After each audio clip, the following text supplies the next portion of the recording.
হয়েছে সেই রকম অবস্থা। তার কারণ হচ্ছে তোমরা কদিন আগেই কিন্তু দেখেছো এর আগের ভিডিওতে যে আমার ওই যে ট্যাঙ্কে জল তুলতাম পাম্পটা খারাপ হয়ে গেছিলো, মানে ওই দিক দিয়ে লাইনটা রাস্তাটা অনেকটা দূর থেকে এসেছে, সেই দিকের পাইপটা ফেটে গিয়ে আমার ওই জল তোলার যে পাম্পটা সেইটার পাইপ ফেটে গিয়ে জল তুলতে অসুবিধে হচ্ছে, জল তুলতে পারছি না। সেটা কিন্তু আমাদের সংসারের একটা বড় ধরো অসুবিধে। সেইটা জন্যে ওই যে সেই দিন একটা ভুল করেছিলাম যে আমি আমাদের ওই দিকে সোনাইকে যখন পড়তে নিয়ে যাই তখন দেখেছিলাম যে ওই জলের যে মিটারগুলো বসিয়েছে সেই লাইনে না অনেকেই জল পায়। তা আমি সেইটা দেখে আমাদের যখন এই লাইনটা খারাপ হয়েছিল টাইমের লাইনটা, তখন কিন্তু আমি বলেছিলাম যে সেই মিস্ত্রি দাদার সঙ্গে কিন্তু গল্প করেছিলাম যে ওই দিকের ওই লাইনে কি হয়তো জল ছেড়েছে, ওই দিকে জল মানে ওই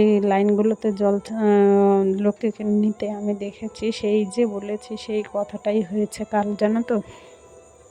এখন আমার যেহেতু এই পাম্পের লাইনটা খারাপ হয়েছে, তারা কাজ করার ভয়তে জানো তো সেই পাম্পের লাইনটা ঠিক না করে তারা করেছে কি যে ওই যে সরকারি লাইনের যে ওই যে জলের মিটারের যে লাইনটা দিয়ে গেছে সেই লাইনটাই কিন্তু এখনও জল ছাড়েনি। কিন্তু আমাদের মিস্ত্রি কী করেছে, সেই লাইনটা একটু চেক করে দেখেছে যে সেইটাই একটু জল এসেছে, মানে জল এসেছে বলতে সেইটা হচ্ছে পাইপে যে জলটা ছিল সেইটাই এসেছে। কিন্তু উনি তো মিস্ত্রি মানুষ, সে কিন্তু জানে যে ওই লাইনে এখনও জল ছাড়েনি। আর উনি কিন্তু জলের ডিপার্টমেন্ট মানে পৌরসভায় যে টাইম কলের জলের কাজগুলো হয় উনি কিন্তু সেই কাজই করে, কিন্তু উনি সেই কাজটা জেনেও কিন্তু আমাকে এই অসুবিধাটায় ফেলেছে। আর ওই যে বলে অতি চালাকের গলায় দড়ি, আমি ওই কথাটা ওনার সঙ্গে যদি আলোচনা না করতাম উনি হয়তো এই কাজটা করতে পারতো না। তা আমিও তখন ওনার কথা মতো ভাবলাম যে আমাদের এই লাইনটায় যখন সব সময় সমস্যা হয় সেইটা যেন না হয়। ওই লাইনে যদি জল আসে তা আসুক, সেইটা কিন্তু কখনো হলো না। ওই লাইনে জলই ছাড়েনি, তা জল আসবে কোথার থেকে? আর উনি কিন্তু সেটা জানতো, জেনে শুনেই কিন্তু এই কাজটা করেছে। সেই জন্য কাউকে বিশ্বাসও করা যায় না, আর কারোর সঙ্গে যে একটা কথা শেয়ার করা সেইটাও করা যায় না। তা যাই হোক, আমরা এখন 2-3 দিন ধরে না খুব ভোগান্তিই চলছে। ভোগান্তি বলতে অনেক দূর থেকে জল টেনে এনে এনে কাজ করতে হচ্ছে। সেটা তোমাদের দাদাভাই বাড়িতে না এসে কিন্তু সেই লাইনটা ঠিক করা যাবে না। তার বাড়ি আসুক, তারপরে এসে লাইনটা ঠিক করবে। আর এইদিকে কিন্তু অনেক জল টানতে হচ্ছে, জল টেনে টেনে না এই যে দেখো, টানা জলে কাজ করতে গেলে কিন্তু দেখবে ঠিক কাজকর্ম করে পোষায় না। আর এই তো হিসাব নিকাশ করে কিন্তু জল খরচ করা যায় না। এই যে টানা জলে কাজ করছি, বেসিনে তো বাসন মাজতে পারবো না, কী করে মাজবো? ট্যাঙ্কে তো একদমই জল নেই। সেই জন্যে যে বালতিতে করে জল এনে এইখানে কিন্তু বাসনগুলো মাজছি। আর এই যে রান্নাঘরের সিঁড়ির এইখানে বসে বসে বাসনগুলো মাজছি। তা চলো বাসনগুলো মেজে নেই। এখন এইরকম জায়গায় বসে কতদিন বাসন মাজতে হবে তার কোনো ঠিক নেই। তো যাই হোক, যতদিন লাইনটা ঠিক না হয়েছে ততদিন কিন্তু বাসনগুলো মাজতে হবে আর জল এনে এনে কাজ করতে হবে। চলো, টেনে টেনে জল আনতে আনতে আমার হচ্ছে জল টেনে আনতে আনতে জানো তো এই 3-4 দিন ধরে জল টানছি। জল টানতে টানতে, আর জলটা কিন্তু অনেকটা দূর থেকেই টানতে হয়। জল টানতে টানতে আমার পিঠে প্রচণ্ড ব্যথা হয়ে গেছে, আর বুকের মধ্যে মনে হচ্ছে যেন কি একটা চাপ, জানো তো। আর হাত দুটোর কথা আর কি বলবো, ধরো 3-4 জন মানুষের খাওয়া, স্নান করা, রান্নাবান্না করা, ঘর মোছা, বাসন মাজা, তারপরে পায়খানা, বাথরুম সমস্ত জল টেনে আনতে হলে যে আনে সেই কিন্তু বুঝতে পারে যে কীরকম পরিস্থিতি হয়। আর তোমাদের দাদাভাইকে বলেছিলাম কিন্তু যে একদিন ছুটি নিয়ে এসে হচ্ছে লাইনটা ঠিক করতে, তার আবার মাসের শেষ বলে সেইটা হয়ে ওঠেনি। তা হচ্ছে আজকে তো বৃহস্পতিবার, কালকে হচ্ছে শুক্রবার, হয়তো কালকে লাইনটা ঠিক হবে। লাইনটা ঠিক হলে বাঁচি, জানো না। এত সমস্যার মধ্য দিয়ে যাচ্ছি, আর আশেপাশে না কারো বাড়িও যেতে ইচ্ছে করে না।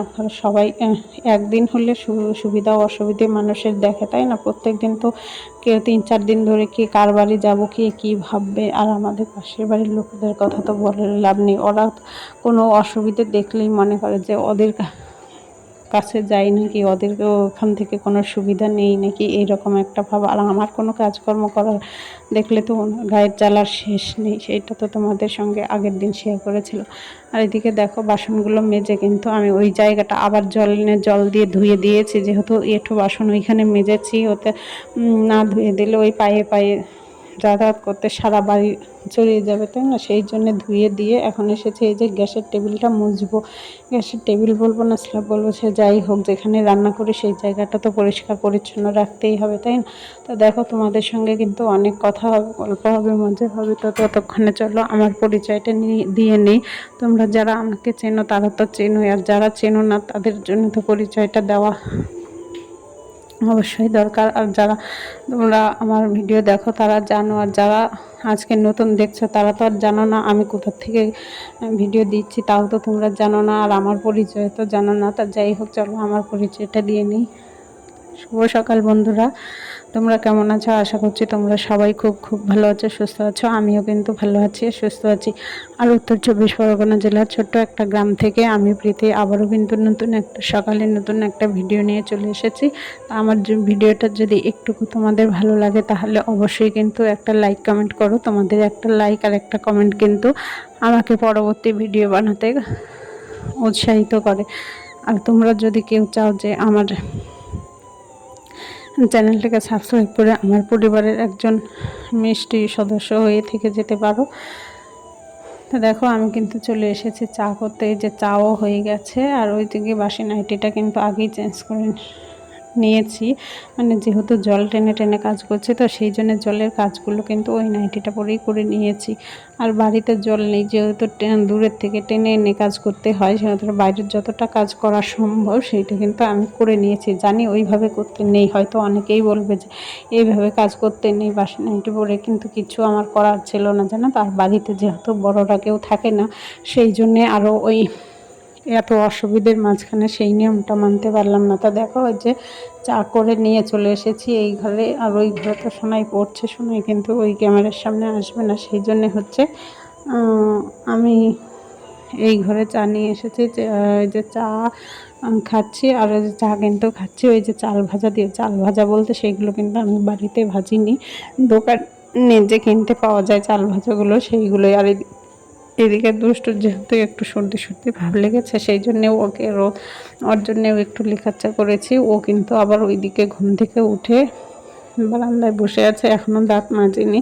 তো ওই সব চা বিস্কুট খেয়ে পড়তে বসবে, আর আমি কিন্তু চা বিস্কুট খেয়ে ওই যে জল টানা কাজ, অনেক জল টানতে হবে, আর অনেক কাজকর্মও আছে, তার মধ্যে আবার দুষ্টুর পড়াও আছে। দেখো ওইদিকে কিন্তু আমি হচ্ছে ভাতটা বসিয়ে দিয়ে এসেছি, বসিয়ে দিয়ে এসে এই যে দুষ্টুকে পড়াচ্ছি। আর 2-3 দিন আগে কিছু জামা কাপড় কাচা ছিল, সময়ের অভাবে সেগুলো ভাঁজ করতে পারিনি, সেগুলোও কিন্তু যে ওকে পড়াতে পড়াতে ভাঁজ করে নেব।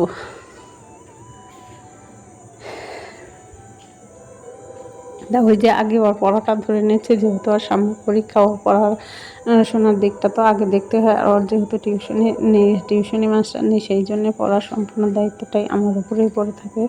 এই যে ওকে পড়তে দিয়ে তারপরে কিন্তু আমি এই যে 2-3 দিন আগে কাছে জামা কাপড়গুলো ভাবলাম এইভাবে যদি ভাঁজ না করি তাহলে এইগুলো আরও 2-1 দিন পরে থাকবে। তো সেই জন্য এই জামা কাপড়গুলো ওকে পড়াতে পড়াতে ভাঁজ করে নিচ্ছি। তা চলো জামা কাপড়গুলো ভাঁজ করে নিই, আর ততক্ষণ কিন্তু তোমরা ভিডিওটা দেখতে থাকো।